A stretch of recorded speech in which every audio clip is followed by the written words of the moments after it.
بسم الله الرحمن الرحيم. لا يزال الموضوع ديال اقتناء المغرب للطائرات الشبحية من الجيل الخامس F-35 في حال حصوله يثير الكثير من ردود الفعل ومن المخاوف، خصوصا عند الدول ديال الجوار. مخاوف إسبانية، صمت وترقب في الجزائر. الموضوع ديال الاف 35، هذا الموضوع هذا اثارته تقارير وصحف عالمه عالميه في الاونه الاخيره، وصفت على ان المفاوضات بين المغرب والولايات المتحده الامريكيه من اجل اقتناء طائره الشبحيه الجيل الخامس F-35 وصلت مراحل متقدمه، وهذا الشيء مازال ما طلعش دونالد ترامب إلى سدة الحكم في 20 يناير الحالي. فما بالك من اللي يجي حليف المغرب القوي وصاحب التغريدة الشهيرة ديال المغربية الصحراء، واللي هو اندفاعي وأهوج في مواجهة الخصوم ديال الولايات المتحدة الأمريكية، ويعتبر الجزائر خصما، النظام في الجزائر خصما لا يمكن التفاهم معه.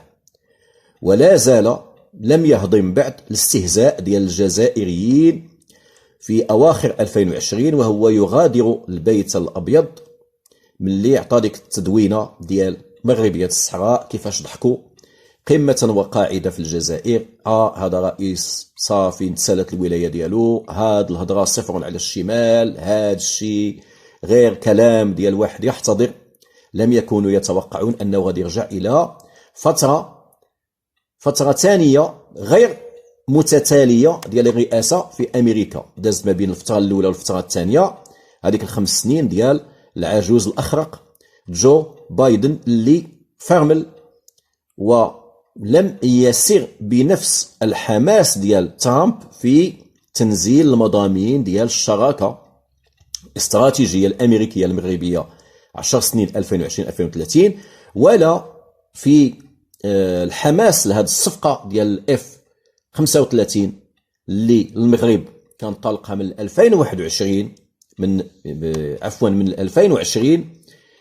2021، ولا مشى في الاستثمارات الكبرى اللي كان اعلن عليها سلفه اللي هو ترامب، 4 ديال الملايير على مدى 4 سنوات ديال الدولار، مليار كل سنة، خصوصا في الصحراء المغربية.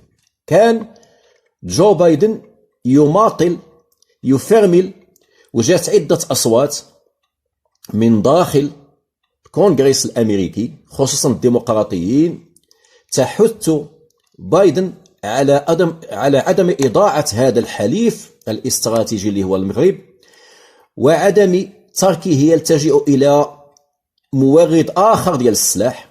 إلى احنا الأمريكيين ما عطيناش طائرات الاف 35، لكن مع من تكلم رجل أخرق وكيلعب على الحبلين، وكانت تراهن عليه الجزائر. فدابا ملي ها هو دا جاي دونالد ترامب، من دابا قطعت المفاوضات المغربية الأمريكية لأجل الحصول على الاف 35 مراحل متقدمة. صحف عالمية وأيضا من تل أبيب أشارت إلى أن الإسرائيليين ضغطوا حتى هما على الإدارة الأمريكية لأجل تسريع وإنجاز هذه الصفقة هذه، لأن المغرب حليف قوي، حليف مستقر، حليف متعقل في المنطقة، وأن الجزائر راها غادية قدما لتتسلح بطائرات شبحية جيل خامس روسية سوخوي 57. رغم أن روسيا متعثرة في الحرب مع أوكرانيا ومحتاجة هي للسلاح، لكن في حالة ما إذا تم إغراء روسيا بالأموال السخية الجزائرية 25 مليار دولار ميزانية ديال الدفاع 2025 لدى الجزائر، فربما روسيا تسلم للجزائر السوخوي 57، فإلا حصلت الجزائر على طائرة شبحية جيل خامس وحنا إسرائيليين وأمريكيين، تلكينا وتباطأنا وتتاقلنا في تزويد المغرب بالاف 35، معنيتها كنعطيو الرياده في المنطقه لعدو، لخصم، لمراوغ اللي هو الجزائر، اللي دابا وراه هو شوف القلاقل اللي داير في دول الساحل والصحراء، وجميع الجيران ديالو اعداء ديالو، وجميع الجيران ديالو الدول المحيطه به فيها قلاقل وفتن، وكيسلح اعداء ضد موريتانيا وضد المغرب وضد المالي وضد النيجر، ويده حمراء بدماء الليبيين، ويهدد تونس وشارها بالرشوة، حكم القوي على الضعيف، بل ويمتد سمه حتى إلى السودان، ده كيدخل فيه عسكريا، بل حتى سوريا ملي طاح بشار الأسد حصلوا تما المئات إن لم نقل الآلاف ديال الجنود الجزائر والبوليساريو. يعني فين ما تلقى الموبقات السبع وتلقى القلاقل الفتن كتلقى الجزائر، يا العياذ بالله. ولذلك خلقتها فرنسا من ضبر وظيفية، عصابة زريبة. فضغوطات تعالت على الإدارة الأمريكية لتسلم المغرب الصفقة ديال الاف 35، 32 طائرة شبحية جيل خامس اف 35، قيمة الصفقة 17 المليار دولار، يعني رقم فلكي حتى هو. لكن الإكراهات ديال أخبث جوار حدانا، الدفاع المقدس، يجعل على أن المغربي والمغرب ما كيسبقش شي حاجة على الدفاع عن وطنه الأم. طبعا انت ملحق، ولكن أم المشاريع، لكن هاد المشاريع وهاد الحق اللي عندك إلا ما حصنتيهاش بالقوة ستكون في مهب الريح وستكون هدفا للأعداء. إذن تعيا ما تمشي في تقدم وفي التنمية وفي الإنجازات، لكن إلا كنتي ضعيف ستستباح، خصوصا إلا كان عندك جار أرعن أهوج أخمج بحال الجزائر. إذن الجزائر تلتزم الصمت والترقب أمام هذه الأخبار اللي أكدت على أن المغرب ما بقى له والو ويتوصل بالاف 35، 32 طائرة شبحية جيل خامس، وتنتظر ما ستؤول إليه الأمور، خصوصا أن المخاوف ديال الجزائر زادت تعاظمات، بالنظر إلى أنه بقات لنا 10 أيام ويجي دونالد ترامب إلى البيت الأبيض ويصفي حسابه مع الخصوم ديالو، لا في أمريكا ولا في أوروبا، حتى هما خايفين الأعضاء ديال الناتو اللي هي اللي كترأسهم أمريكا، ولا العالم العربي والعالم كامل برمته. والسيد عنده واحد العقلية لا يتميز بها إلا هو. يعياو الجزائر ما يكونوا فيو الكابرانات، قال لهم ترامب ما كتعرفوش. غير البارح كيقول النقالزة كنصحكم تحيدوا الطواحين ديال الهواء، ما كنحملهمش. يعني السيد عنده واحد ريزونمون في شكل طواحين الهواء، يعني داك بحال داك الشيء ديال دون كيسوت دي لا مانشا ديال سيرفانتيس، ما حاملهمش هو دوك الطواحين ديال الهواء اللي كيجيبوا الماء او كيدوروا مثلا شي طحانه ولا شي حاجه. حيدوا الطواحين ديال الهواء ما كنحملهمش. ومن قبل قال خصني نحتل قناه بنما نسترجعها، وخصني كندا، وخصني الجرينلاند.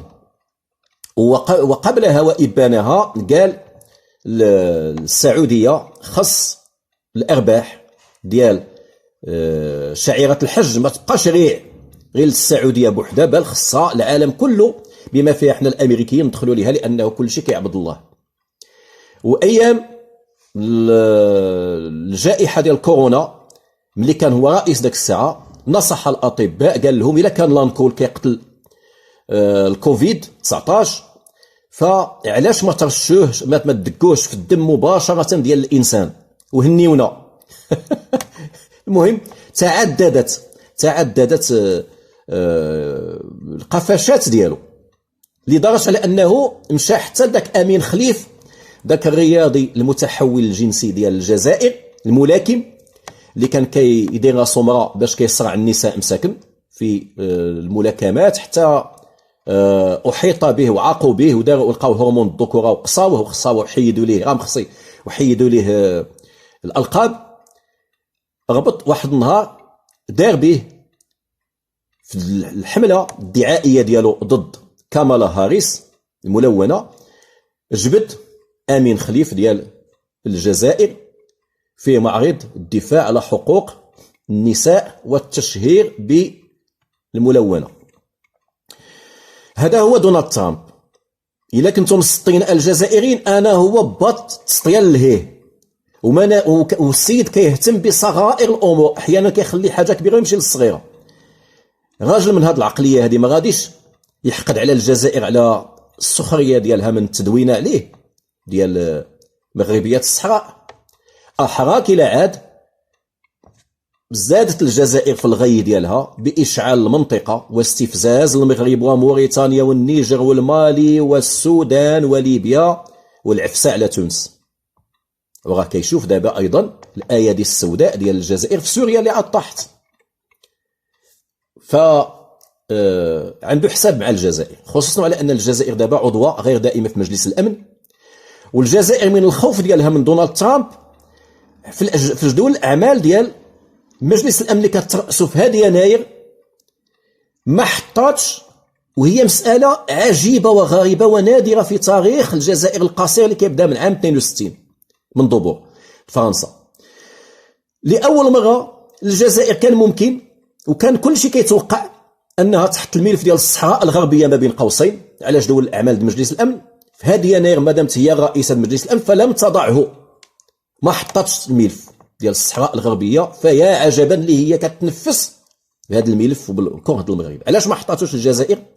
لأنه هذا الشهر هو فاش غادي يطلع دونالد ترامب وما باغاش تخرج قيطي فاس لا مان دون لو ساك، يعني متلبسة مقابطها دونالد ترامب الإدارة العنيفة ديالو، وهي مازال منوضة القلاقل في مجلس الأمن على واحد الملف اللي هو هذه 5 سنين باش قال الصحراء المغربية.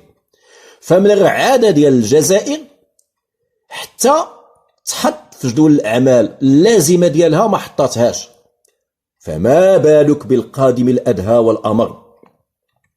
جو بايدن اللي هو صديق ديال الجزائر وكان دائما ينبه الجزائر إلى المشتريات ديال الأسلحة ديال روسيا والتحالف مع روسيا، رجعي للصف، ما نسمحولكش تعلي حرب ثالثة بعد الحرب ديال الشرق الأوسط وديال البلقان. فما بالك عاد بترامب اللي جاي أصلا هو ديجا بعنا عنده واحد الرصيد ديال الحسايف مع الجزائر. فهاد الرئيس هذا ديال أمريكا القادم أكيد على أنه غادي تمشي الرياح ديال الصفقة ديال الاف 35 في صالح المغرب وفي التيار والاتجاه اللي باغيه السفينة المغربية العسكرية المغربية التسليحية، وأنه المغرب بهذا التوصل ديالو بالاف 35 سيصير القوة الضاربة في إفريقيا وفي العالم العربي، إن لم نقل أيضا في حوض المتوسط، لأن الطائرة اف 35 الشبحية الجيل الخامس واحد الطائرة ذكية جدا ومقاتلة في السماء وفي الأرض أيضا وفي البحر، وهي بعد التكوين التركيبة ديالها تركيبة ديناميكية، يعني مصاوبة من واحد المواد التي تمتص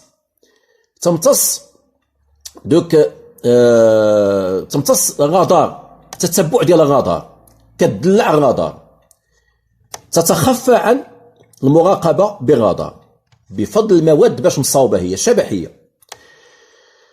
أضف إلى هذا على أنها عندها واحد الميزات إلكترونية وديال الذكاء الاصطناعي جد متطورة اللي كتجعلها تتبع عدة أهداف بدقة في نفس الوقت، وفي الآن فورا كتكشف على جميع الأهداف المعادية حداها برا بحرا وجوا متزامنة، بل تستطيع أن ترسم في نفس الوقت خريطة ديال الجغرافية ديال المنطقة اللي هي فيها فورا بالتحديثات ديالها وبالتهديدات اللي كتشتمل عليهم ديك الخريطة. وتستطيع هذه الطائرة أنها تواصل مع القطع برا بحرا وجوا والقيادة ديالها في الأرض في نفس الإبان، بل إن الخوذة اللي كيلبس الربان ديال هذه الطائرة هذه هي بنفسها فيها آليات استشعار اللي كتجعل في الواجهة ديال الكاسك ديالو، في الواجهة ديالو، في القناع ديال الخوذة ديالو، كتعرض عليه التهديدات والأهداف كلها اللي مرسومة بدقة. فبمجرد النظر ديال السائق ديال الربان ديالها، بمجرد النظر غير في القناع ديالو إلى تلك الأهداف، يتم قصفها بدقة متناهية مباشرة. وتحمل عدة صواريخ ذكية وغاية في الدقة، وكتعمل بتقنية الذكاء الاصطناعي أيضا والتخفي. هذه الطائرة هذه طبعا إذا كانوا الجزائريين ملتزمين الصمت وكيسعوا إلى أنهم يشريوا السوخوي 57، فراه تعيا تطور السوخوي 57 ما توصلش إلى هذه الميزات ديال الاف 35. ما كنحقروش السوخوي 57 حتى هي جيل خامس وشبحية متخفية، لكن كتبقى الأسبقية دائما لوكهيد مارتن الأمريكية صانعة الاف 35 وأخواتها الاف 15 الاف 16. بالنسبة لإسبانيا، إسبانيا أبدت صحيفة لاراثون مخاوفها من أن بلغها علما إسبانيا أن المغرب غادي في أشواط متقدمة للحصول على الاف 35، وبالعدد الكبير 32 طائرة، وأنه الأمور غادية في صالح المغرب بصعود دونالد ترامب، وأن المفاوضات ماشي عاد بدات اليوم، راها من 2020-2021. فتقول الصحيفة الإسبانية لاراثون بأن في حال حصول المغرب على الاف 35 لن يكون فقط هذا غير سلاحا عسكريا، بل ستكون أداة سياسية تجعل المغرب في موقف القوة في التفاوض، ليس من أجل إنهاء الملف ديال الصحراء المفتعل فقط، بل أيضا وفوقه لفرض شروطه على دول أوروبا وعلى القوى العظمى في التفاوض. وسيصير المغرب عصيا على أنه تنتهك السيادة ديالو أو يقصف، وسيصير المغرب في موقف سياسي وعسكري قوي، بل سيهدد حتى التوازن مع جنوب أوروبا، إسبانيا على وجه الخصوص. علت المخاوف ديال الإسبان من أن التسلح ديال المغاربة راه هو كيقلب الكفة على إسبانيا وكيهرب المغرب أشواطا على إسبانيا. أصلا بعد الإسبان تخوفوا من القمرين الصناعيين محمد السادس بن هردرناهم، وقالوا المغرب صرنا مكشوفين أمام المغرب 24 ساعة على 365، فلنسارع إلى سد الفجوة. ثم ملي المغرب اكتسب الريادة ثاني إفريقيا في الدرونات الاستطلاعية التجسسية الدفاعية الهجومية والانتحارية، وبدأ أيضا يغنو إلى تصنيعها، دار جوج منطقات صناعية، وبدأ الحديث أيضا على القاعدة البحرية ديال القصر الصغير، وسعي المغرب لاقتناء على الأقل غواصتين. علت الأصوات ديال العويل في إسبانيا إن المغرب يهددنا بحرا وبرا وجوا بالأسلحة اللي عنده، خصوصا ملي المغرب خدا منظومة الصواريخ الهيمارس والباتريوت والباراك وصواريخ أخرى ومنظومات باليستية أخرى. لأنه مثلا المنظومة الباليستية ديال الهيمارس M142 راها صواريخ متوسطة المدى أرض جو، واللي كتضرب إلى 300 كيلومتر، يعني كتوصل إلى شمال إسبانيا. وعارفين العلاقات أن الإسباني حربائي مع المغرب، وأن الإسبانيين يراوغون المغرب، وأن بيننا وبين الإسبان عدة ملفات شائكة، ها سبتة ومليلية والجزر، ها جبل التروبيك اللي طامعة فيه إسبانيا وترسيم الحدود البحرية، ها تلكؤ إسبانيا في تسليم المجال إدارة المجال الجوي الصحراء المغاربة اللي كديرها إنايري من جزر الكناري، وأيضا الحربائية ديال إسبانيا في الجمارك ديال بقية التراب المغربي مع سبتة ومليلية. هي بغاية تعتبرها حدود، حنا كنعتبروها جمارك، لا حدود لنا بريه مع اسبانيا. بزاف الحوايج، بزاف الحوايج، اضافه الى انشطه البوليساريو وهذا وهذا وهذا عند اسبانيا. فاسبانيا بدات تنظر بقلق الى هذه القوه المتعاظمه المتناميه المغربيه، وان جاء هذا الشيء في وقت واحد. ماشي فقط المغرب ركز غير على الاقمار الصناعيه ونسى الاخرين، لا، في الوقيته فاش المغرب اقمار صناعيه، درونات، بما فيها درونات اللي كينتظر المغرب تجي من تركيا، اللي هي ايضا شبحيه وجيل خامس، مقاتله وكيزيل الماء. و في نفس الوقت ايضا المغرب هو غادي مع السلاح البري ديال الجيش ديال الارض، لارمي دو تير، بالمنظومات الباليستيه والصاروخيه والدبابات الابرامس والميركافا وغيرهم، وبحرا بالغواصات واسلحه مدمجه، يعني منصات دفاع جوي اللي كتجي على الغواصات. اضف الى هذا طائرات من مختلف الاصناف F-16، كانت رافال ثم فشلت لسبب الميوعه والمكر ديال فرنسا اللي عقنا به، ديال داسو وديال ايمانويل ماكرون. انهيار ديال تلك الصفقه الهلال ينفس على فرنسا وتعويضها بالاف 16، ثم طائرات دابا الاف 35. اضف الى هذا طائرات الاباتشي اهاش 64 غوارديان، اللي هي تسمى قلعه طائره لانها عندها واحد القوه ناريه واشتباكيه لا منتهيه، دقه في الاهداف، كتصلح للاستطلاع والمراقبه ودعم العمليات الخاصه ديال الكوماندوس، دعم القوات البريه بالكثافه النيرانيه، ضرب المدرعات والدبابات بدقه. وعندها حتى هي هذا الاباتشي نظام الكتروني متقدم راداري اللي كيصوب الاهداف وكيشوش على الرادار والاتصالات ديال العدو.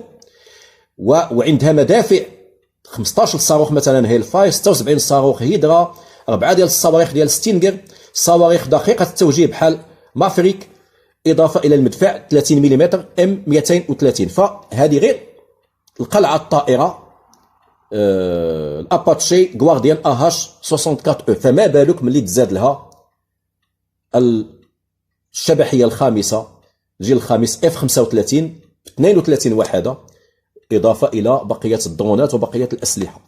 بارك الله في المغرب، بارك الله في القوه ديال المغرب، جعل الله المغرب اقوى لا من البرقعي ولا من الكرغلي العدسي، وجعلنا الله الرائدين الرواد ديال المنطقه، القوة الضاربة ديال المنطقة لما فيه صالح الجميع. إلا كانت الجزائر زريبة ماشي بلاد مخلوقة من الشيطان ماشي من الله، خلقها اختلقتها فرنسا من ضبور باش تشيطن بها المنطقة كاملة. فرنسا دابا إلى أفول من إفريقيا، والجزائر أحيط بها حتى من الداخل، بداو كيغوتوا الأصوات، الأزواد، طوارق، الشناوة، القبائل، المزابيين، الناس ديال الصحارى، لا الشرقيه ديالنا ولا الجنوبيه ديال المالي والنيجر ولا اللي ديال ليبيا.